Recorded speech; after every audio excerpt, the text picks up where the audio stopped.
Qu'est-ce que la diarrhée? Quelles sont les causes à l'origine de ce phénomène? Ce sont des questions auxquelles nous tenterons de répondre aujourd'hui. Check it out!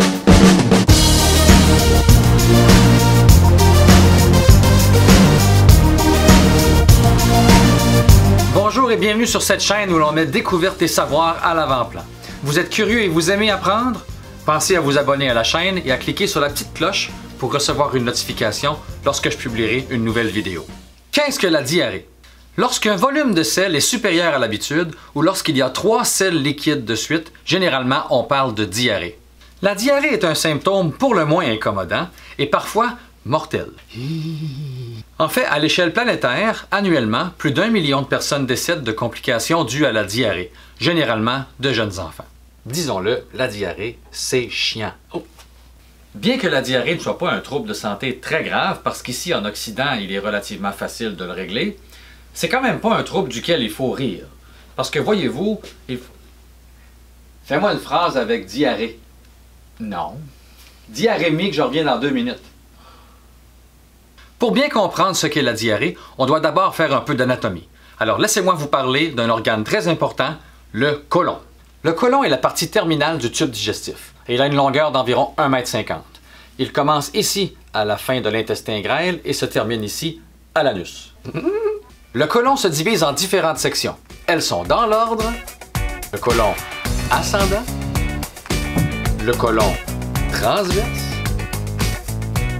le côlon descendant, le côlon sigmoïde et le rectum.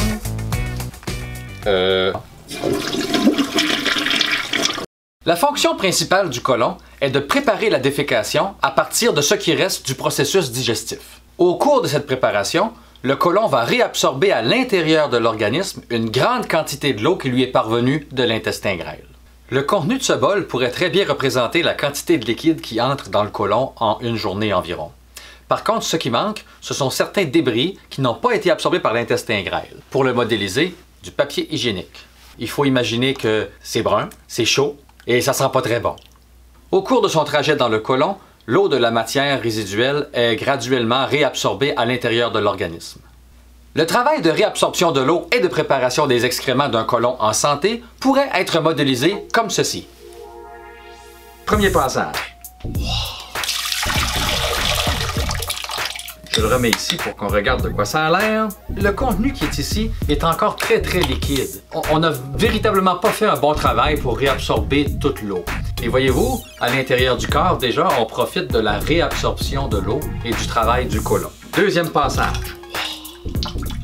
Et maintenant, si je montre le contenu ici, c'est encore très humide, très pâteux, très moelleux. Et ça pourrait être le modèle de ce qui ressemble au contenu maintenant du côlon descendant qui est ici. Dernier passage. Et là, ici, il reste quelque chose qui ressemble à quelque chose que vous connaissez. Remarquez bien qu'il contient encore de l'eau et que si je le sors ici, je vais aller chercher une petite quantité de liquide. Cette petite quantité de liquide-là représente environ la quantité d'eau qui est perdue à chaque jour par la défécation. Alors le côlon ne peut pas travailler à 100% parce que sinon les excréments vont être totalement secs et s'ils sont totalement secs, ils ne progresseront plus dans le tube digestif et là on n'aura pas la diarrhée, on va avoir le contraire, la constipation. Alors voilà un bon modèle de travail fait par le côlon. Maintenant, quelles sont les causes de la diarrhée? Ce peut être une maladie. Ce peut être une intolérance, par exemple, au lactose. Santé. Une autre cause pourrait être le stress. Prochain candidat! Mais le plus souvent, la cause est de nature infectieuse, virus ou bactérie. Concentrons-nous sur la cause infectieuse de la diarrhée. La réponse de l'organisme face à l'infection fait en sorte que de l'eau de l'organisme est réabsorbée à l'intérieur du côlon. Celui-ci se retrouve gorgé d'eau et lorsqu'il y a un mouvement de masse, le rectum se remplit de liquide, ce qui crée une grande pression et des selles extrêmement liquides. C'est ce qu'on appelle la diarrhée. Parlons un peu des conséquences de la diarrhée. Tout d'abord, on souffrira de déshydratation, mais aussi de déséquilibre électrolytique, ce qui crée une panoplie d'effets négatifs sur le corps. Les conséquences de la déshydratation peuvent être mineures, comme avoir les lèvres sèches, avoir la peau un petit peu moins élastique. Mais on peut aussi souffrir de maux de tête ou encore de faiblesse généralisée. Il sera donc très important de bien s'hydrater. Personne n'aime avoir la diarrhée. Voici 3 façons de prévenir la diarrhée. Premièrement, très important de garder les mains très propres. Se laver les mains régulièrement peut empêcher les microbes d'être portés à la bouche à partir de la main. Et dans la vie de tous les jours, c'est beaucoup plus facile qu'on le croit.